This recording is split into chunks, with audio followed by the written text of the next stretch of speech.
bàbá. Èrè kí ló lè jẹ́ fún mi? Nígbà tí mo bá ti wọnú ilẹ̀ lọ, erùpẹ̀ ilẹ̀ kò lè yan lógo. Bàbá mi máa fọwọ́ mi yọ. Máa fọwọ́ mi yọ lọ́wọ́. Máa ohun tí mo ní o. Máa ohun tí mo ní yọ bàbá. Èrè kí ló lè jẹ́ fún mi? Nígbà tí mo bá ti wọnú ilẹ̀ lọ, erùpẹ̀ ilẹ̀ kò lè yan lógo. Bàbá mi torí pé ó mú mi wà láyé, ó ṣeun o. Ó mú mi wà láyé, ó ṣeun o. Ọjọ́ òní ṣojú mi.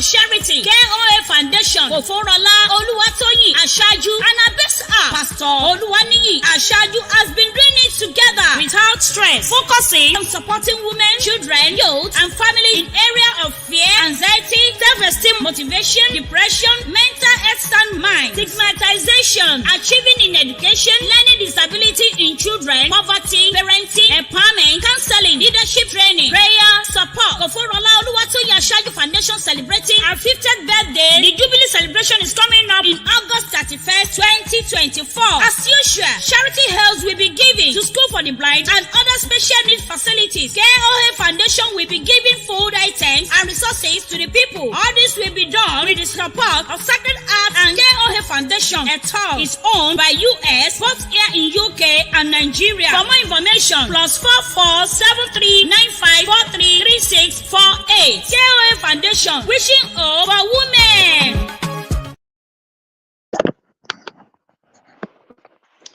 Good evening, good evening, good evening. Good evening, our dear viewers. Thank you so much for joining us today on your program, How is Your Mental Health? How is your mental health? Thank you so much for all your comments. Thank you for staying tuned. Thank you for going back to watch the program live, going back to watch the recorded program.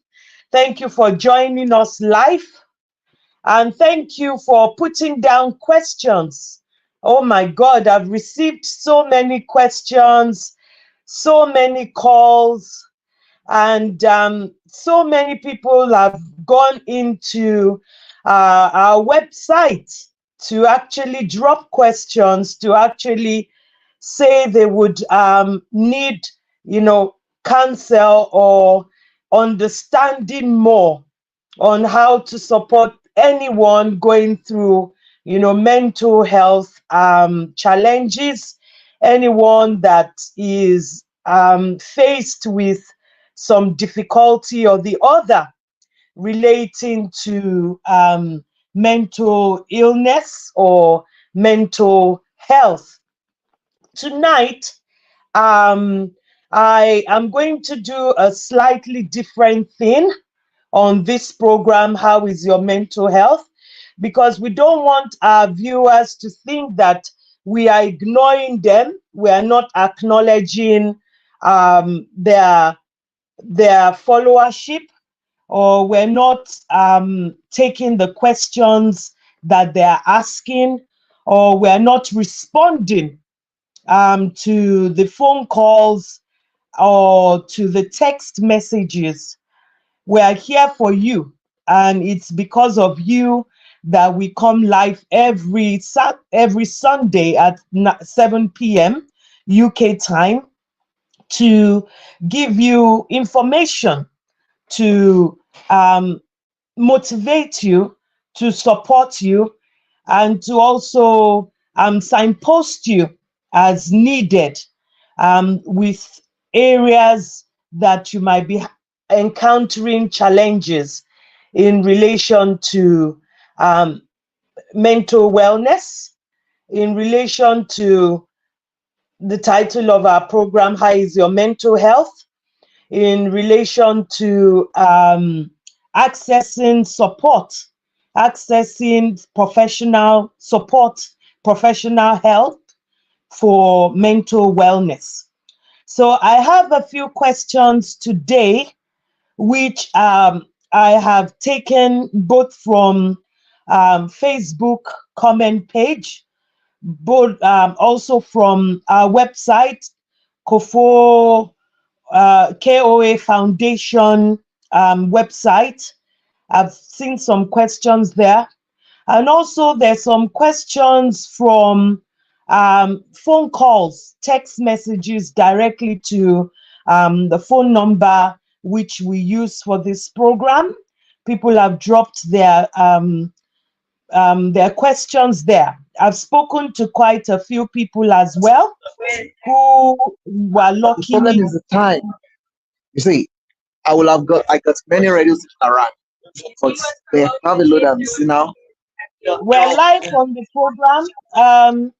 African Portal, could you please mute for us? So yeah, there are people who have contacted me, people who have spoken to me on the phone, and they say, oh, we need help.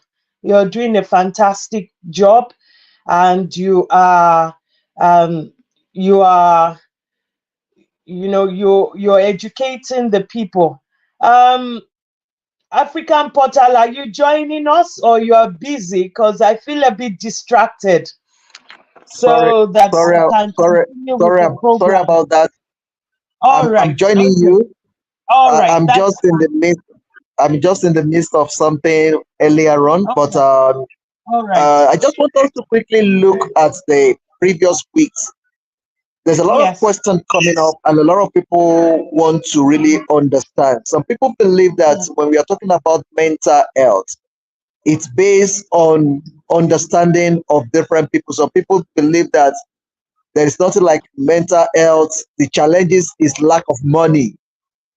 If there is money, there will not be anything like a mental health. I just want to ask, is that true? Or is it the money the major thing that is causing mental health? Or Yes, the mental health can be solved through the money? They say just give them money, then they will be healed. Is that true? that is a capital no, no, no. That is a fluke. That is deception. And the question I'm going to pose to you right now is, if you say money answereth all things, or with money you can once you have money, your mental health is your mental illness problem is solved. So why do you think a lot of rich people commit suicide? Why do you think a lot of film stars, celebrities, and people that are maybe at the top of their career, are you telling me that they do not have money? Are you telling me that they do not have resources? Are you telling me that they are not well off enough? So why do they commit suicide if they have all these billions of naira, millions and multi-millions in pounds and dollars, or whatever currency that is being spent?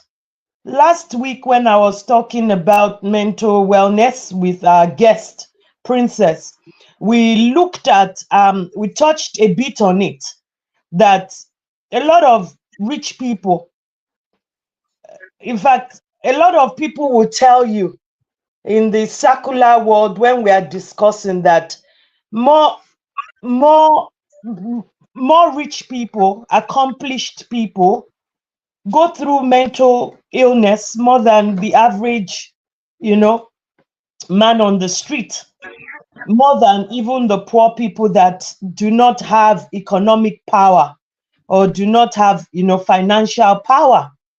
And it's research proven that most people who are just ordinary people like you and I, who are not the super rich, or maybe what you would term or classify now as the middle class in quote, most of us are happier than those who can afford yachts, those who can afford airplanes, those who can afford the beautiful luxuries of life. A lot of us are doing better than them. That's why they always say the rich also cry. So it's not about money. It's not about physical cash. You can have your bedroom filled with money from head to toe. You can have, the power, financial power to buy everything that you want and need, but there's still that vacuum in your life. There's still that depth of sadness which you cannot, feel. And you keep asking yourself, you keep wondering, what's going on with me? Why am I so sad? And a lot of the questions that I have here, they're also springing up from, what you said, that a lot of people say, oh, it's if I have money, I will be fine. But it's not like that. Mental illness does not work like that. But lack of money, poverty, lack of accomplishment, lack of economic power, maybe not having a job to feed yourself, feed your family, it can contribute, it can lead to. But also, having too much money, being able to afford everything that you want, and then you ask yourself, what next? It can also cause mental illness. That's why at times they classify it as the illness of the rich people. So I'm just going to answer your question with that. How come a lot of celebrities, a lot of well-accomplished people, a lot of people that have economic power, financial wealth, people at the top of their career, business gurus, why do they suffer mental illness? Why do they go through depression? Why do they go through, bipolar disorder? Why do they go through schizophrenia? Why do they go through panic attacks? Why do they go through low mood? It's not about money. And when these illnesses happen, yes, you can get the best of medical treatment. But even if you don't comply, or the treatment plan is not working for you, or the medication is not working for you, you might not snap, you might not snap out. So, and just recently, what made me to start coming online, what made me to now finally decide that, what, I'm doing this. I have to, definitely. I've been procrastinating for almost 3 years about starting this podcast. I wanted to start during COVID, but I was just too busy, and events began to overtake events, and I couldn't, bring myself to doing it. But there were 2 people that died in Nigeria, about 2 years apart. One recently died, which was posted on the wall of Professor Salau, who was our very first guest on this program.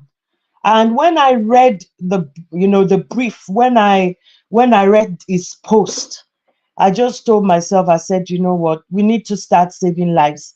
We need to educate people more.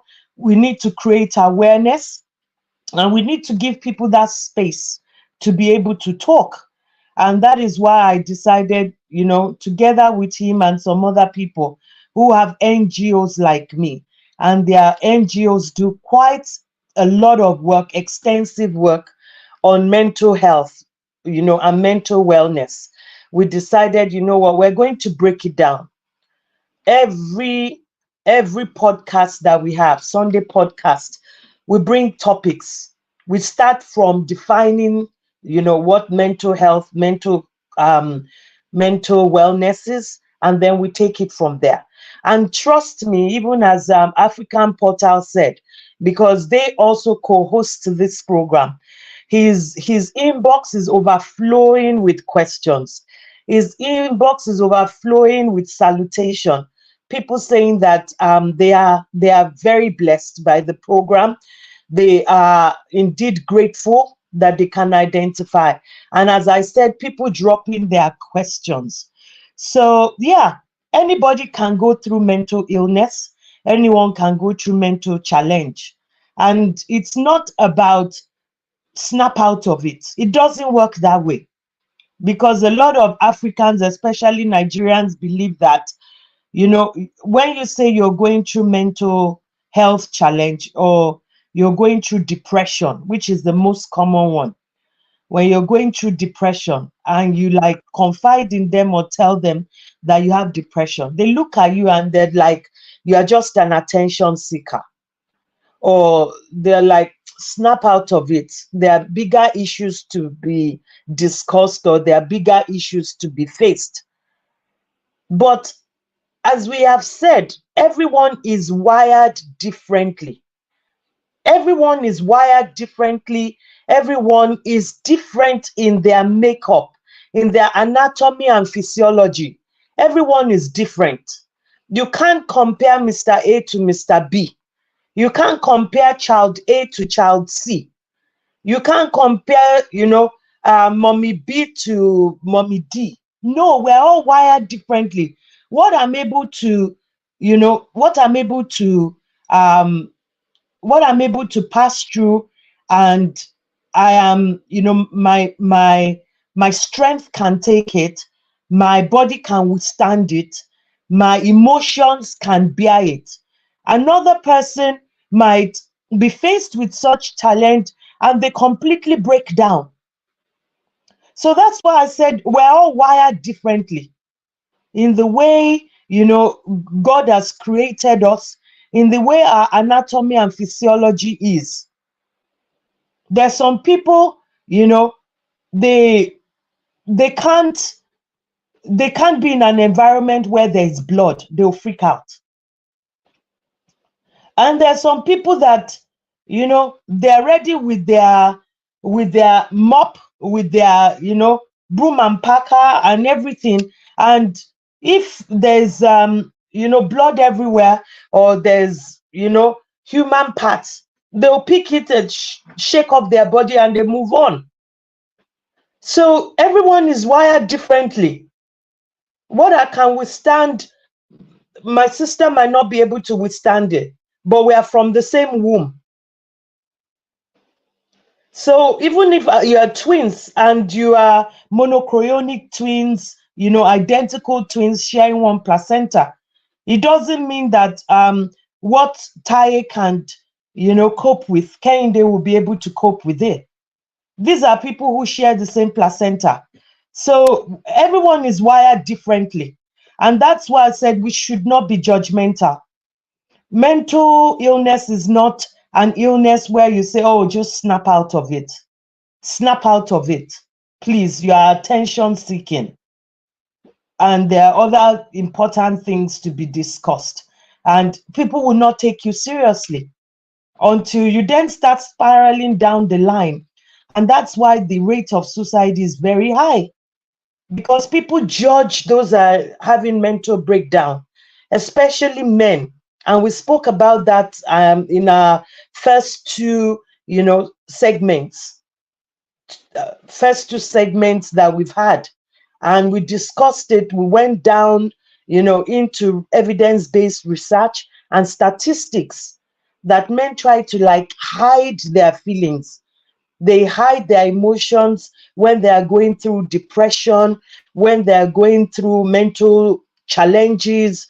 And because of this, because of not being able to speak to anyone, because of not being able to, get help, support, professionally and emotionally, they bottle it to the point whereby it then becomes too late and they jump off the cliff, or they hang themselves, or they put a gun to their head.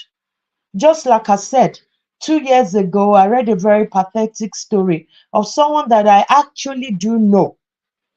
And this person was an accomplished lawyer, very successful. You know, his chambers was always booming and was doing very well. All for the dawn to break, and all of a sudden we hear that he shot himself in the head right there in Nigeria. When I woke up to the news, I was like, what could happen? But it spiraled down the line, and this was just due to break up in marriage, from separation to divorce, and then he just could not take it anymore. But he was hiding it. He didn't let anybody know that he had reached that stage of ending it all, and he shot himself. So this kind of things, it could happen to anyone.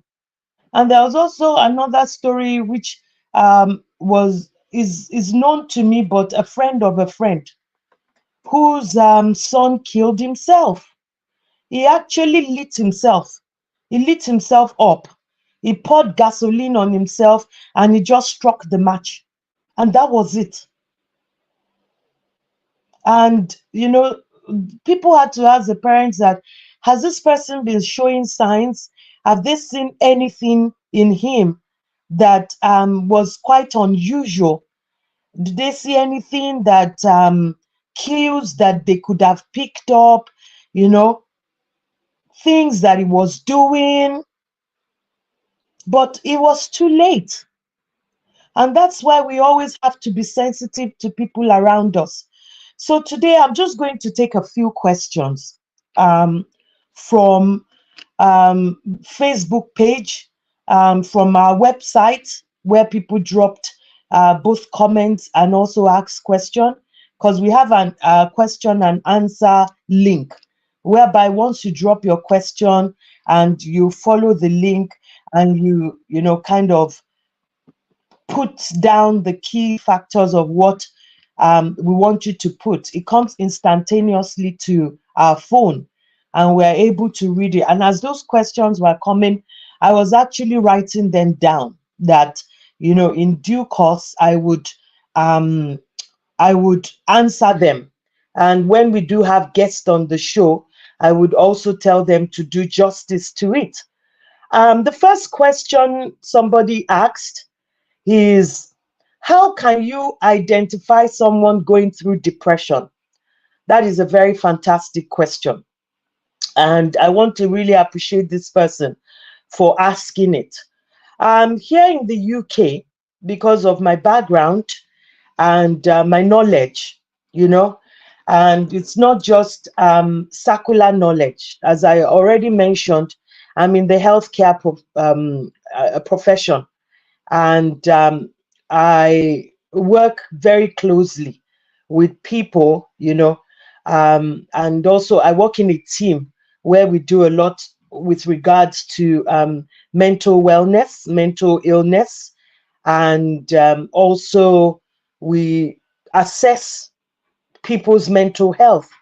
So we're in my own space where I work, and it's a standard thing where we do in the UK. There's a template of 10 questions that we normally go through to identify someone going through depression or depressive episode. There are 10 questions that we use as a standard guideline, whether you are a man or a woman, whether you are young or old. Once you can answer these questions, and based on the number you get right or wrong, it will then create the pathway where we're going to follow to be able to support you and to be able to assess your mental health status before we then decide on what treatment and professional help pathway you need to go through. So these questions I'm just going to run through some of the things that you can use to identify if somebody is going through depression. So number one, we often ask, the patient or the client, we ask that in the last couple of days, we always use like a yardstick of maybe 1 day to 7 days, or 1 day to 2 weeks, or but recent frequency, or of days. We can ask that in the last few days, have you been able to enjoy activity with your family?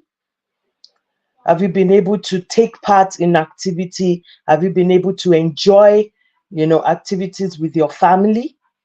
Are you able to enjoy the things that you used to enjoy doing before? And it's either a yes or a no answer. And through that, you are able to decipher, you're able to, know if this person is tending towards depression. And depending on the um, answer they give you, you put it on the score point to start assessing whether this person is within the borderline of depression, or maybe more things need to be added for you to know whether they meet that threshold. So another question we normally ask is that in the last few days, or the last 1 week or thereabout, have you been sleeping well? Have you been able to sleep without you having wandering thoughts, without you being, alert in your sleep? Because there's what we call sleep and there's what we call sleep. Some people sleep, and in their sleep, they're in their subconscious, whereby they still know things that are happening around them. So sleep disorder is also one of the areas where, we are able to identify, and we're able to support people to find out if they're actually passing through depression. So we then ask also, are you able to smile? Are you able to, are you able to notice, or are you able to be in the present and notice the things that are happening around you? Are you able to smile, or you've lost your facial expression, as in happy face expression? Do you feel happy or you feel sad? And based on the answer, we then know what's going on. So these are things that can help you as a lame person to identify if someone around you is going through depressive episode. And we also ask, are you eating well? Are you eating well? Are you able to, eat the portion you're usually used to eating? Or have you lost your appetite? That answer would also help. We also look and we assess that, are you able to self-care, or you have, lost the passion for self-caring? And when I say self-caring, it's about whether, the normal basic rudiments of the day. You get up from your bed, you tidy your bed, you lay it, you go to the bathroom, you brush your teeth, you have a shower or a bath, and you put on clothes, and you're able to use maybe some toiletries like body spray. And if for a woman, you're someone that loves to do your makeup, are you still able to do that? If for a man, maybe you're a power dresser, you just love to dress up, and all of a sudden it looks like the most Herculean task someone can ever complete. So in terms like that, when you say you're struggling with self-care, then we know that you're heading towards that. Or we ask you and say, when was the last time you had a shower? And you're saying 3, 4, 5, 6, 7 days. and you're saying that you can't even get out of bed. And that begins to answer questions in the light of, depressive episode. Also, we can ask that how much sleep do you get, maybe during the day or during the night, if you are the type that cats nap. And you're telling us that you went to bed around 9 p.m., time, and then you are waking up at 3 in the afternoon. You're sleeping too much. Then that is a pointer. That is a pointer that you might be having, an episode of depression, especially if you are not the type that sleeps long, you know.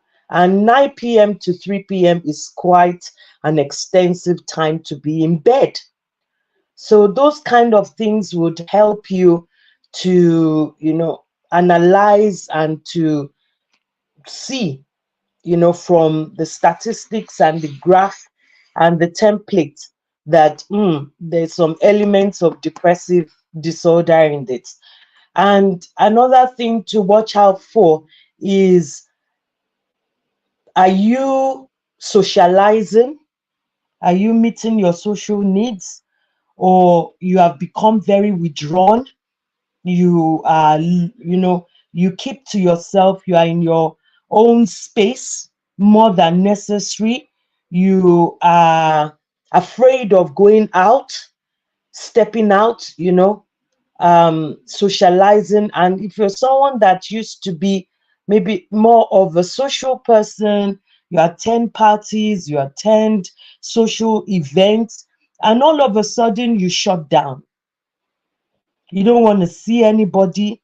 You don't want to be around anybody. You are in clothes that you've worn for like 3, 4, 5, 6 days, not getting up. You don't want to watch TV. You pull all the curtains in your room. It's dark and people are calling you. You're not answering the phone. Then it's speaking volume that things are happening, in the mind, in the mental state that needs to be addressed. And we also do ask questions in the line of, if you're a young mom who has children, and this is usually tending towards postnatal depression and things like that. Do you want to be around your children? Do you want to be around the new baby you've just had? Do you want to hold the baby? Do you feel that the baby, you don't, after having the baby, you don't want the baby around anymore? Definitely, those are signs of postnatal depression. And the big one, which I often do not like asking, but it's part of the template and we need to ask it. And it's usually, I tell my clients when I'm about to ask it that, well, it's part of the template, but it's heavy. But as a professional, I need to ask. I need to, let you um, let you answer it, because it forms a judgment, it forms an opinion, and it leads us to the pathway to follow regarding your mental wellness. So the question I would ask, and the template as always tells us to ask, is in the last 1 week or in the last few days, have you been feeling so low? Have you been feeling so low to the point of you feel like you want to harm yourself? And are you maybe hearing voices? Are you hallucinating? Do you hear people talking to you?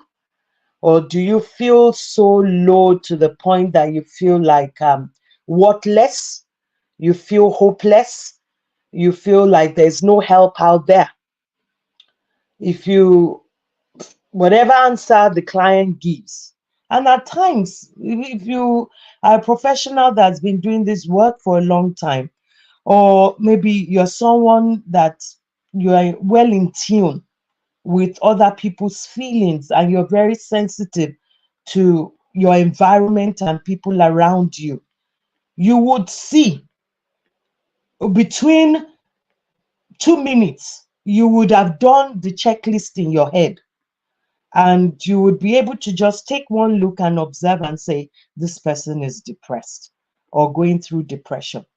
So if we ask those questions and the person says, yes, I actually feel I need help.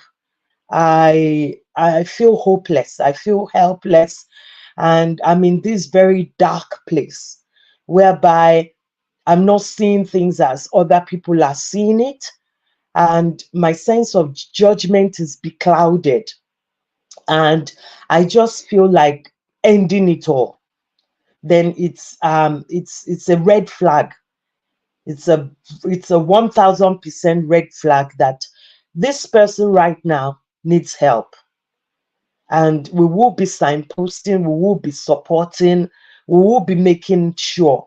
And normally in this part of the world, in UK as I am, when someone is feeling suicidal, we don't leave them to it.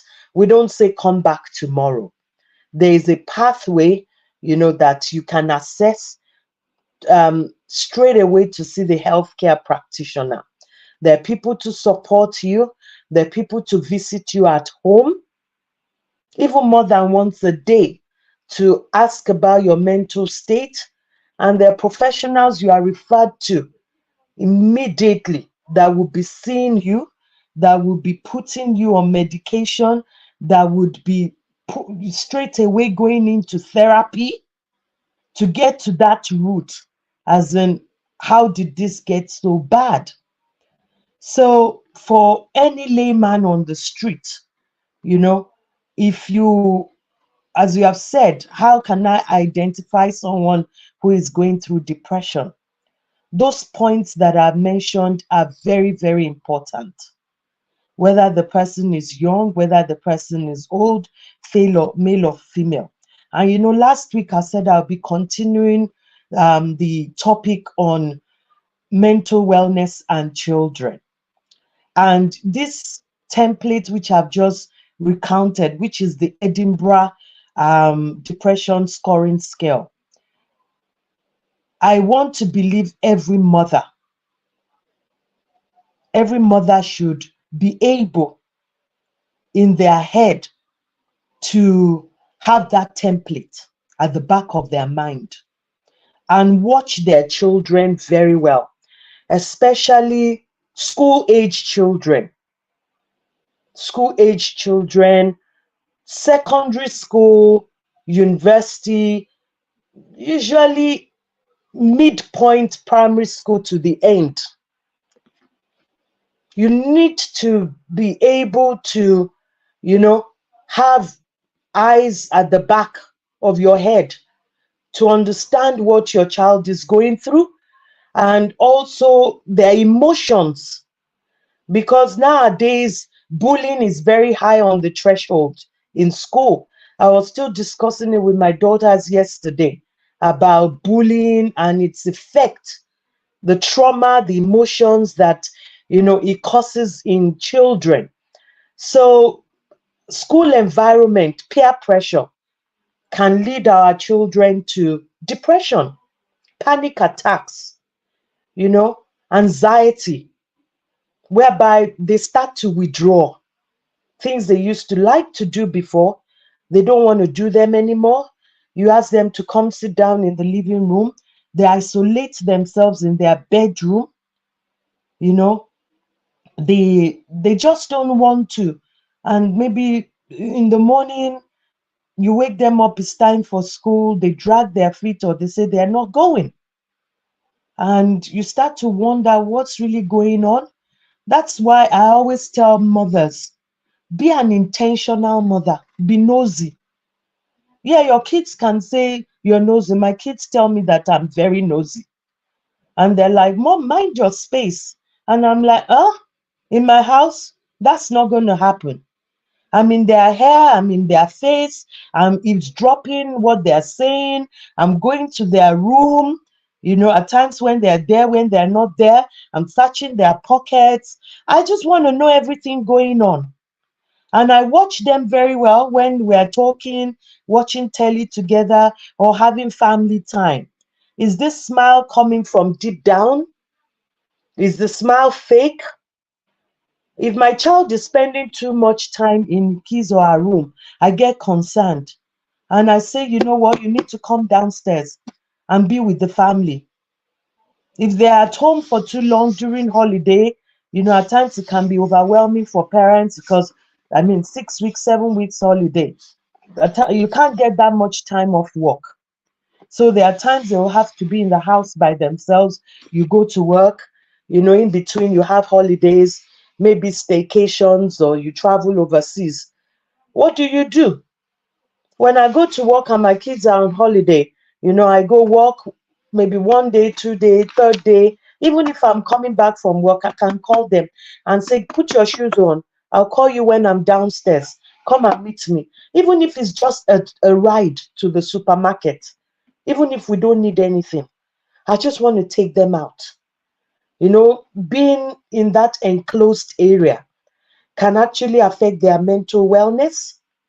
And a big one is phones, iPad,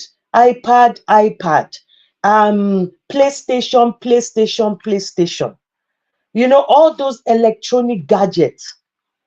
Yes, as much as they are good and they have been created to make life easy for us, trust me, they do a lot of damage. When children stay on it too much, when teenagers, young adults, and there's so many apps nowadays, you know, that we adults don't even know. Snapchat, I don't even know how to work it. Instagram, I'm just learning. You know, that you won't see many young people on Facebook. They consider it too archaic, or it's too, you know, conservative. They don't get the best out of it. But they have those funny apps whereby they don't even have to make a straight call. They can call by that app. They can chat with gazillion people at the same time. And I'm asking them, they also make friends on this app all around the world, people that they don't know. And I'm like, what's really going on? Why are children doing this? We've done several courses, you know, in my job, in my where I work, about wellness as it concerns social media, information technology, things to watch out for, you know, when we go to people's homes to see them, assess them, and things like that. And there's an app they use and they can stalk one another, you know, for fun. But those fun stalking, they become serious. At times, this is how children get kidnapped. You know, you start from social media platform, and before you know it, they go and meet each other outside. They go and know each other after speaking on the phone for some time. And guess what? That's the end of that child. Pedophiles everywhere, kidnappers everywhere. Because I follow Nigerian news very well. So I'm quite aware that, you know, people get kidnapped. And when you trace the friendship, it starts from phone. It starts from social media. So as some people meet their spouses through social media and they get married, there's also the negative effect of social media where people get killed. I remember about a month or two ago, some ladies in maybe Abuja or somewhere traveled either to the east or from the east to Abuja to meet a man who butchered them. And this man lured them, said he will pay for their maybe their transport of plane ticket, and asked them to come over. And upon coming over, after entertaining them, must have put something in their drinks or whatever, they slept off. And he actually, you know, he actually removed their vital organs, butchered them, removed their organs, and it's like a cartel. And they went to sell them off. It was someone who escaped who came online and was saying it. So, we need to control what our children are watching. We need to control, screen time. Screen time is very important. And the best way to cut them is at very early stage. I don't know what it is. Even newborn babies, when they're like 3 months or 6 months and they're able to grab things, the first thing they come and start grabbing is their mother's phone or their dad's phone. Maybe the attraction, the light, or there's just something about, phones. So it's very, very important. Some children are so into phones that they will come to the dining table with phones when it's supposed to be talking time. People hardly talk to one another anymore.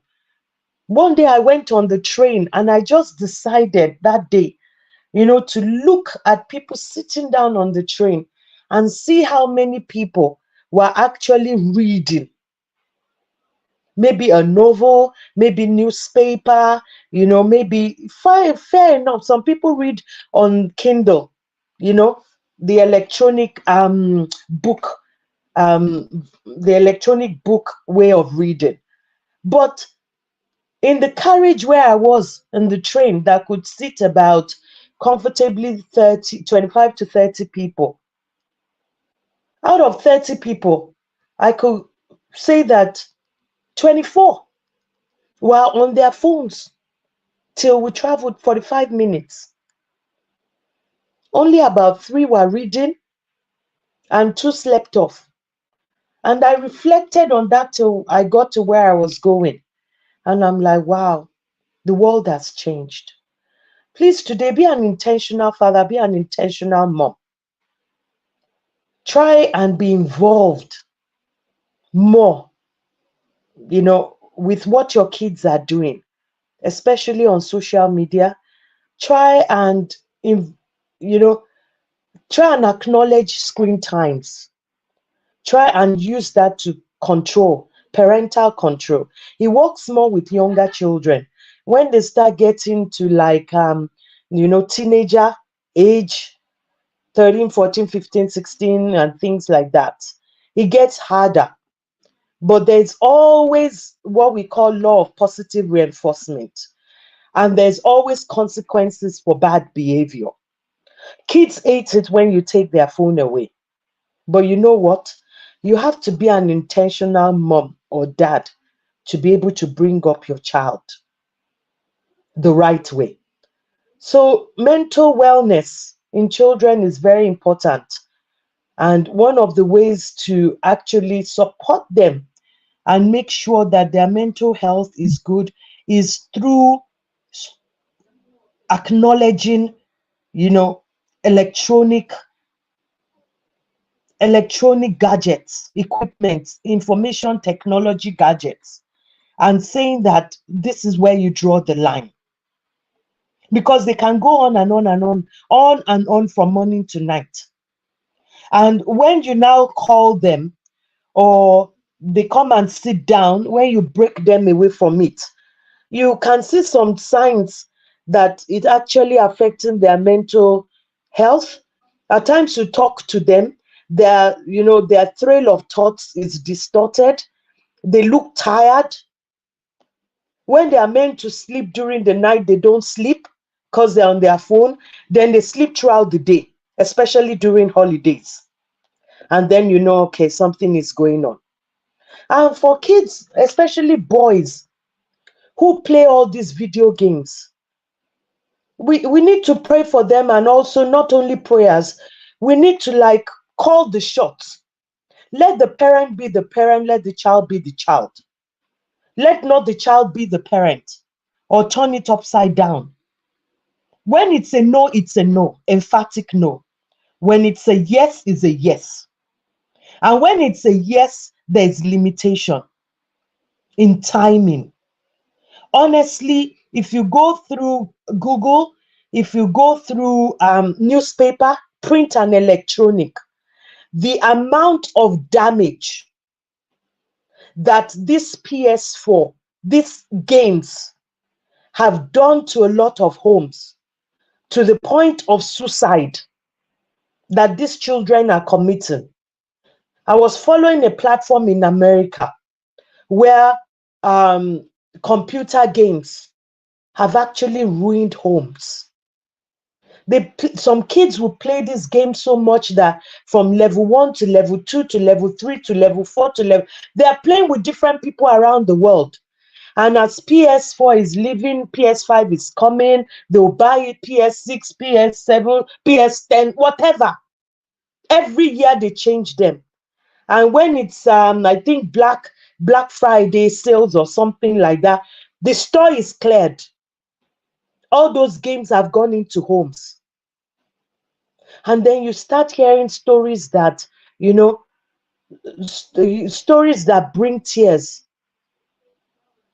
stories that draw emotion. There was a particular one that I followed about an American, boy who was so intoxicated with this, he was hooked. He was obsessed with video games. And the parents allowed it. And every holiday, every birthday, everything, they'll buy him the latest one. And it was so good that he was competing with people through the screen. People in China, people in Tokyo, people in Australia. And he was winning the games until one day he now lost. Do you know this boy hung himself? He hung himself in his room with his bed sheet. And by the time the parents came, it was too late. It was too late. And the parents had to, grant a press conference and say that they were doing this just to help other parents out there. I know it's very huge in the US. These games, these computer games, is very, very huge. But it's crept into every home in every part of the world. But it's now left for you. What are you doing with it? I know even parents, some fathers played all these games. You don't see many women into this computer games addiction. There might be, but the statistics is quite low. But it's usually men. I see a lot of, birthday present treats online whereby Nigerians even have gotten into the craze. You see wives buying their husband's PlayStation, and presenting it as gift to them. And it's fine if it's the type that enjoys it. But does it go on and on and on with it? The time is meant to spend with the kids is playing, soccer, football, with people that are not even computer images that can't talk. They will be beating you. They'll be beating you. You'll be competing against them. Yeah, in my home, my son too plays it, but there's a limit. When it's getting too far, I say, you know what, you need to shut that thing down because you are not listening to me, or you are not tidying up, you're not doing chores, or you are not focusing on your education. There are times me and his dad have had to literally pack it when he's not around, and we seize it. During term time in school, there's nothing you can say. There are no computer games. You hand in your phone by 7 p.m. or 8 p.m. and that's it till the next day after you come back from school. You just literally look onto it and then it's gone again. Because if you are not careful, it's damaging their mental health. You'll be calling them, they are hearing you, but they are not hearing you. And then their eyes are dimming. We need to be careful and sensitive to our children. We need to be intentional parents. Is your child very withdrawn? Is your child telling you every day that there's somebody in school that is making them uncomfortable? Is your child scared of going to school every day? or they are making excuses not to go to school. There was a child I worked with some time ago, and that child was like, every day she's having her period. She don't want to go to school. She's having cramps. So I had to tell the mom, I said, there's something going on. I'm not sure of it, but there's something there. Find out. Find out. And it turned out that this child was experiencing bullying in class. A particular child was set out every time to get her, would humiliate her, would say nasty things to her, will call her names because of her color and race. You know, it was so bad, this child just didn't want to go to school anymore. So the mom had to go with her one day and seek audience with the tutors to try and bring it to an end. And it was resolved. The girl in question who was bullying was investigated and actually found out that that was not the only child that was being bullied. She was asked to move classes to another arm of the form. And when she didn't stop, the parents were written to come for a meeting. And that was it. She was expelled from the school because you can't come around bullying people. It's affecting their mental health. So we parents need to support our children because this is the formative years of their life, especially when they climb to 13 and hit through puberty. 13 to maybe in their late 20s or in their mid 20s as well, because girls tend to mature faster than boys, but later boys carry them, they catch up, and it's evidence based, especially because of the period that girls attain puberty. So they tend to mature physically, emotionally, physiologically earlier than boys. When they start evolving like that, you need to be sensitive more because of their mental health. You need to take them through the rudiments. They start to have mood swings. They could be erratic, personality disorder, identity crisis. And for the boys, peer pressure. Peer pressure. Some of them want to understand why they are not white. I've heard that before. Mommy, why am I black? Why can't I be white? Because there's bullying going on there. I actually had a very close friend whose daughter, she started self-harming and she was cutting herself because she wanted to become white. It was so bad. The mom was traumatized.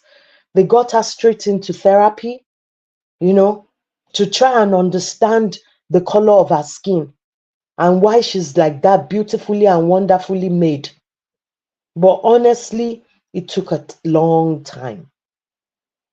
But those traumatic times, those formative years, in breaking forth in identity, emotionally balanced, puberty transformation, all that's affected her mentally. And the outcomes were quite poor. The outcomes were quite poor. And she lost her life at a very young age because she became a troubled girl. She fell into wrong hands. There were drugs involved. There was, alcohol involved, made wrong choices, in relationships. And she eventually lost her life. So it could spiral down if not caught early. It could spiral down. And that's where, again, religion can help. I am a Christian, practicing Christian. I believe in prayers, but everything has to work together and come together to support children. So what are your children watching? Food is also very important. Diet plays a lot of role in mental wellness for both adults and children. For me, I watch my children's diet because I don't want them to be bullied. And there's a tendency that when children are obese, it's even research proven, when children are obese at young age, they'll be targeted in school by their mates and they'll be bullied. So, what food do you give your children? Is it McDonald's every day, KFC every day? Just piling them with carbohydrates? Who says children cannot exercise? Who says they can't go to the gym? Who says they can't pick up sports? Athletics, badminton, swimming, all kinds of things there to help their mental health, to be outdoor.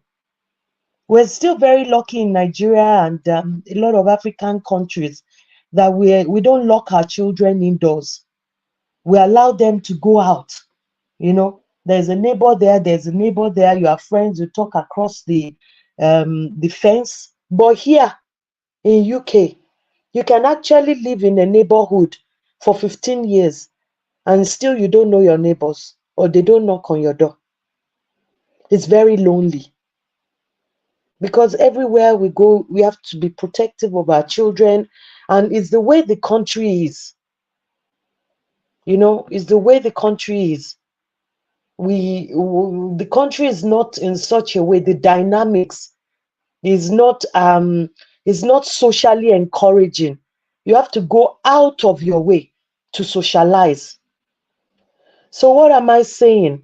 Most of the questions that have been asked, I didn't read them out, but I answered them along the line, because how you can identify someone going through depression is what I've stated. Somebody said, what are the signs of depression? I answered that as well. How can you support a child, not to have mental illness? I talked about intentional parenting. Be there for your child, support them physically, mentally. And if you notice that your child is actually starting to show signs of maybe depression, maybe panic attacks, anxiety, there's one word that my daughter uses, that she has phobia for mixing around people, as in she has phobia for being in places where it's crowded, or social phobia. She used a funny name. I had to call her. I said, what is that you are saying? She said she can't face crowd. I said, what do you mean you can't face crowd? Do you have low self-esteem? She said no. Said, are you feeling inferior? She said no, but that she doesn't like parties. She doesn't like where people are crowded. She doesn't like to walk into somewhere because she feels people are looking at her. I said, all right, I know what to do. Follow me. I began to take her out more. I said, go and buy that thing for me. Go and bring that thing.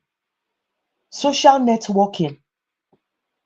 And I noticed that when she gets there, especially when we go to family events together or a gathering, when we get there, she will come and sit close to me.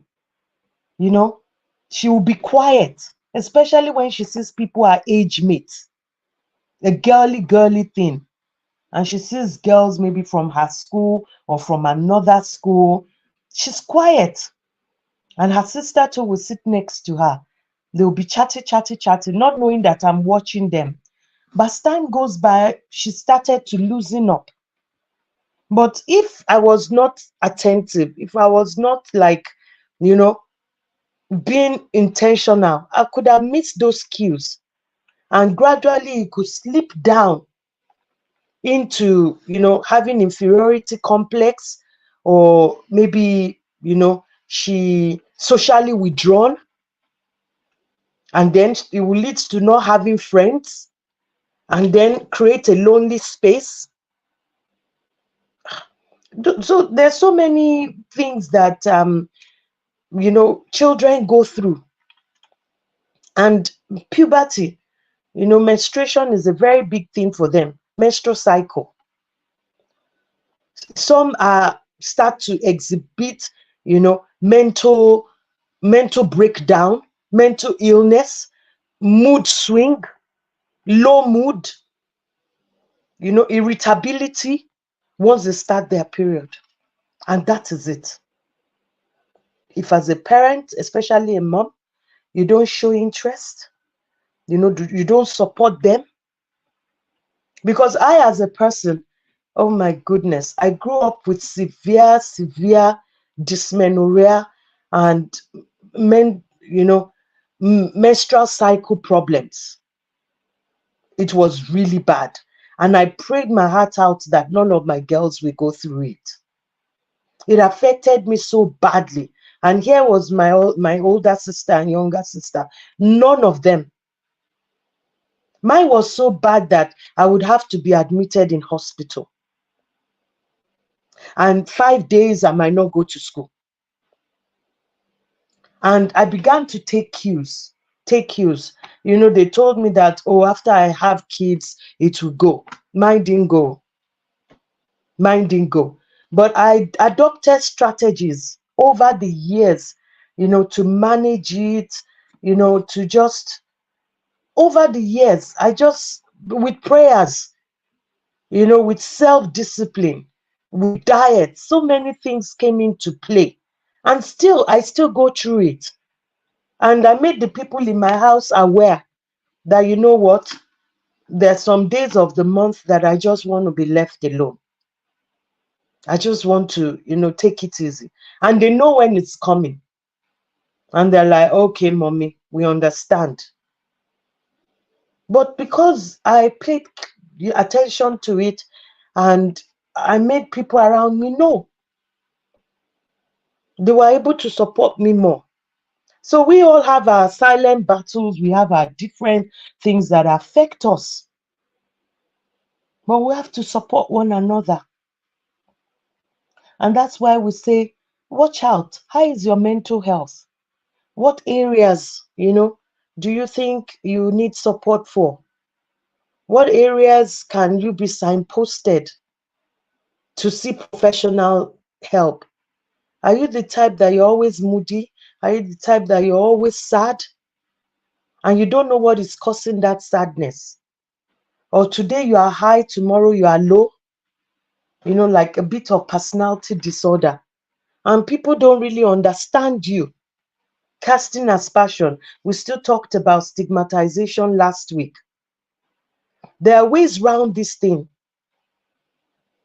You don't have to let them destroy you. There are ways around it.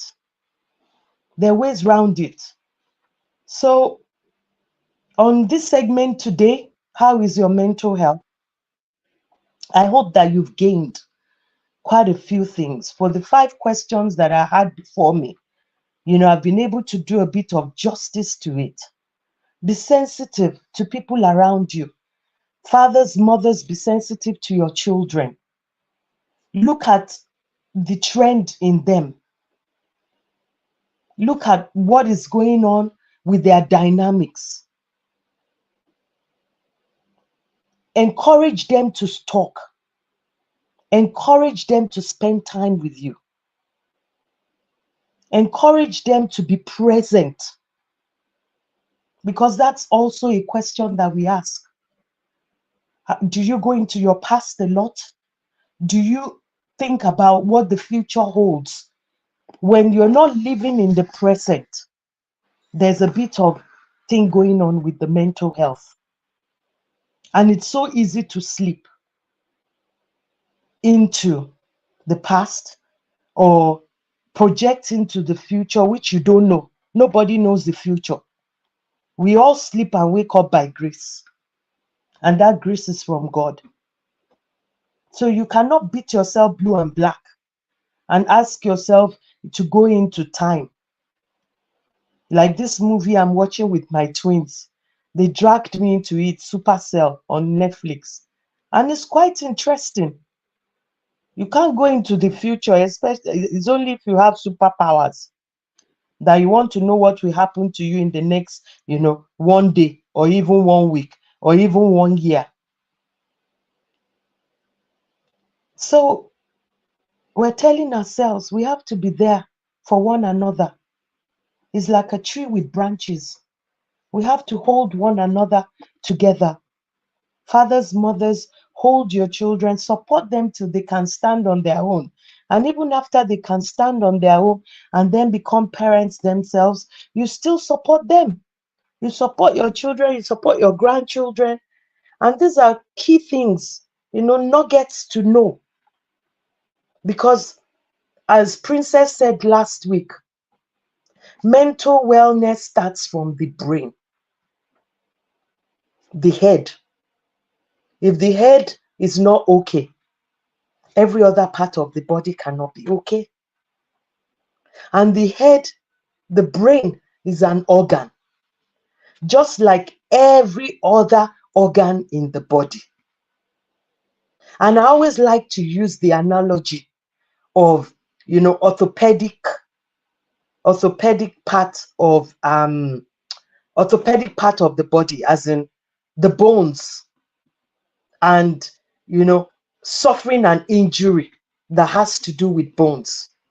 Maybe you break a leg, you go playing basketball, and then you sleep, and maybe you have sleep disc in your spine, maybe your T4 or T6, or you break a leg and they said it's fractured. The same way, you go to the doctor and then you get referred to a specialist who is an orthopedic doctor who fixes bones, puts screws inside, plates inside, and they tell you your leg will be in cast for the next maybe 1 or 2 weeks or 3 months at most, depending on the severity of the fracture. That same way, the brain too gets tired. The brain, if there's too much information, I'm trying to juggle my career with motherhood. I'm trying to support my children. I'm trying to support myself. I'm trying to support my husband. I'm trying to, build a home. At the same time, I have to put food on the table for a man. I have to earn a salary. I have to make sure I'm paying the rent or mortgage. I have to make sure there's food on the table for my children. I have to make sure my extended family is being cared for. All those things all together, if care is not taken, can lead to mental breakdown. Or if it's a loss of job or a loss of a loved one that you are very attached to. I have a friend who lost it because her mom died, and that was her support network. Her mom was her all in all. She fell straight into depression, and it took a long time for her to come out of it. Are you suffering heartbreak because a man left you? Or maybe there are children who, for some reason, their parents have gone their separate ways, or they have separated because the center could no longer hold. And it affected the children. The trauma was too much for the children. And the children are showing signs of depressive episode, of bipolar, maybe when they think about it, the happy home they used to have before, and all of a sudden, everything just went south. Or maybe there are things that are hidden in the home, because that's where social services come in, or children's services. There's maybe abuse, physical abuse, emotional abuse, sexual abuse, neglect. Many things can lead to, mental illness or mental challenges. So we all need to watch out. We all need to. We're trying. No one knows it all. But this issue of mental wellness has been left for too long. And it's now that it's coming more and more and more and more and more into limelight. And in Africa, I keep saying Africa, and I keep narrowing it down to Nigeria, which is where I am from, that a lot still needs to be done regarding mental illness, understanding it, and mental wellness as it concerns the brain as part of the anatomy and physiology of the body. This is where I'm going to leave you on this segment of How is Your Mental Health? I hope I have been able to do a bit of justice to some of the questions that have been posed. Please keep the questions coming. And next week on our segment, we would be discussing two topics, most likely, because some our guests are yet to come back to me. But there are two main topics which we'll be selecting one from, which we would come live and discuss next week.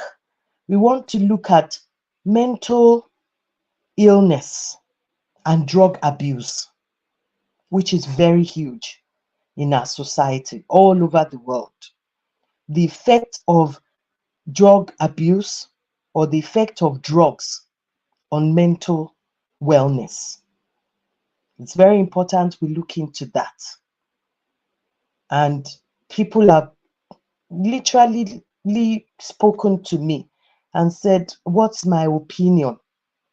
How are we to deal with this? How are we to, support ourselves as adults, our children, who, because of a lot of pressure in the society nowadays, especially this Gen Z generation, is reeking with alcohol abuse and drug abuse.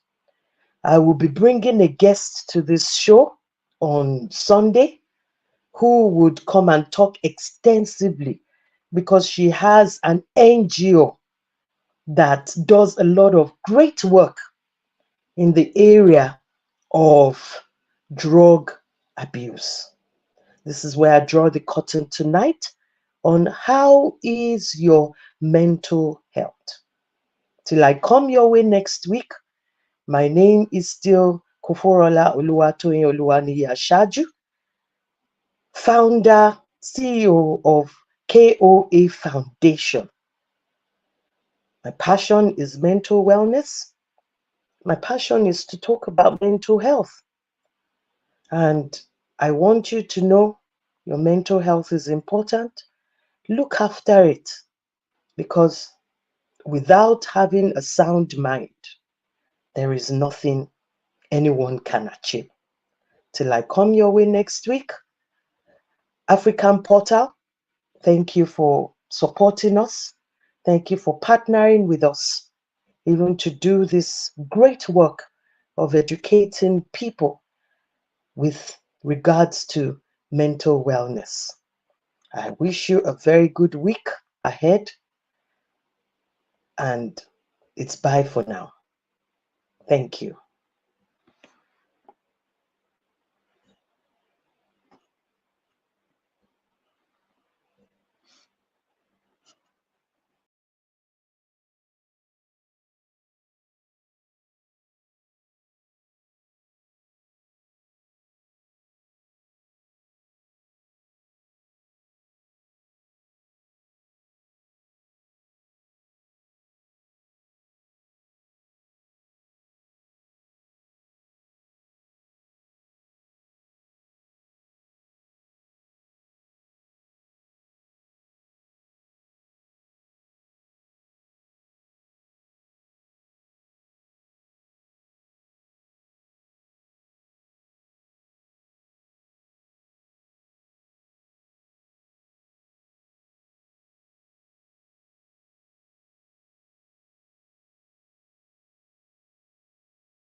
Foundation Òfóróọlá Oluwatoyin-Asaaju Pastor Oluwaniyi-Asaaju has been doing it together without stress, focusing on supporting women, children, youth, and families in area of fear, anxiety, self-esteem, motivation, depression, mental health and mind, stigmatization, achieving in education, learning disability in children, poverty, parenting, empowerment, counseling, leadership training, prayer, support. Òfóróọlá Oluwatoyin-Asaaju Foundation celebrating our 50th birthday. The Jubilee celebration is coming up in August 31st, 2024. As usual, charity helps will be given to School for the Blind and other special needs facilities. KOA Foundation will be giving food items and resources to the people. All this will be done with the support of Sacred Heart and KOA Foundation. INT'L is owned by US, both here in UK and Nigeria. For more information, +447395433648. KOA Foundation, wishing hope for women.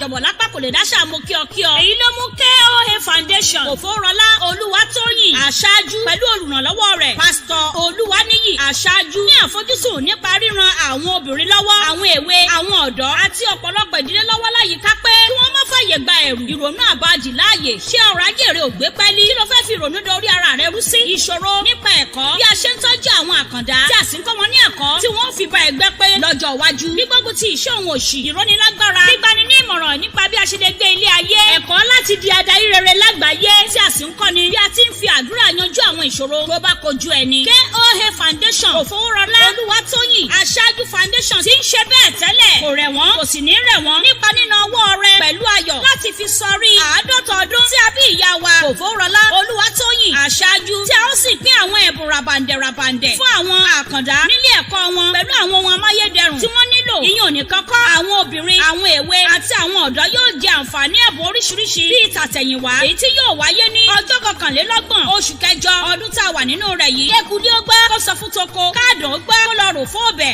KOA Foundation yóò ṣe bẹbẹ pẹ̀lú àfọwọ́sowọ́pọ̀ Sacred Heart and KOA Foundation. INT'L is owned by US, both here in UK and Nigeria. Fún àlàyé kíkún, ẹ kàn sí +447395343648. KOA Foundation, èròǹgbà retí fún àwọn obìnrin.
àjọ̀bọ̀ lápá kò lè dáṣà mú kíọkíọ. èyí ló mú KOA Foundation Òfórọlá Olúwatóyìn-Asaaju pẹ̀lú olùrànlọ́wọ́ rẹ̀ Pásítọ̀ Oluwaniyi-Asaaju ní àfojúsùn nípa ríran àwọn obìnrin lọ́wọ́, àwọn èwe, àwọn ọ̀dọ́ àti ọ̀pọ̀lọpọ̀ ìdílé lọ́wọ́ láyìíká pé kí wọ́n má fàyè gba ẹ̀rù, ìrònú àbájì láàyè. ṣé ọrọ̀ ajé rẹ ò gbé pẹ́lí? kí ló fẹ́ fi ìrònú dorí ara rẹ rú sí? ìṣòro nípa ẹ̀kọ́, bí a ṣe ń tọ́jú àwọn àkàndá tí a sì ń kọ́ wọn ní ẹ̀kọ́ tí wọ́n fi bá ẹgbẹ́ pé lọ́jọ́ iwájú. gbígbógun ti ìṣẹ́ òun òṣì, ìrónilágbára, gbígbani ní ìmọ̀ràn nípa bí a ṣe lè gbé ilé ayé, ẹ̀kọ́ láti di adarí rere lágbàáyé tí a sì ń kọ́ni bí a ti ń fi àdúrà yanjú àwọn ìṣòro tó bá kojú ẹni. KOA Foundation Òfórọlá Olúwatóyìn-Asaaju Foundation ti ń ṣe bẹ́ẹ̀ tẹ́lẹ̀, kò rẹ̀ wọ́n kò sì ní rẹ̀ wọ́n nípa níná ọwọ́ rẹ̀ pẹ̀lú ayọ̀ láti fi sọrí 50 ọdún tí a bí ìyá wa Òfórọlá Olúwatóyìn-Asaaju, tí a ó sì pín àwọn ẹ̀bùn rabandẹ̀ fún àwọn àkàndá nílé ẹ̀kọ́ wọn pẹ̀lú àwọn ohun amáyédẹrùn tí wọ́n nílò. ìyẹn ò ní kọ́kọ́, àwọn obìnrin, àwọn èwe àti àwọn ọ̀dọ́ yóò jẹ àǹfààní ẹ̀bùn oríṣiríṣi bíi tàtẹ̀yìnwá, èyí tí yóò wáyé ní ọjọ́ 21 oṣù kẹjọ ọdún tá a wà nínú rẹ̀ yìí. ekudi ó gbọ́ kó sọ fún toko, káàdùn ó gbọ́ kó lọ rò fún ọbẹ̀. KOA Foundation yóò ṣe bẹbẹ pẹ̀lú àfọwọ́sowọ́pọ̀ Sacred Heart and KOA Foundation INT'L is owned by US, both here in UK and Nigeria. fún àlàyé kíkún ẹ kàn sí +44 73 95 34 36 48. KOA Foundation èròǹgbà retí fún àwọn obìnrin.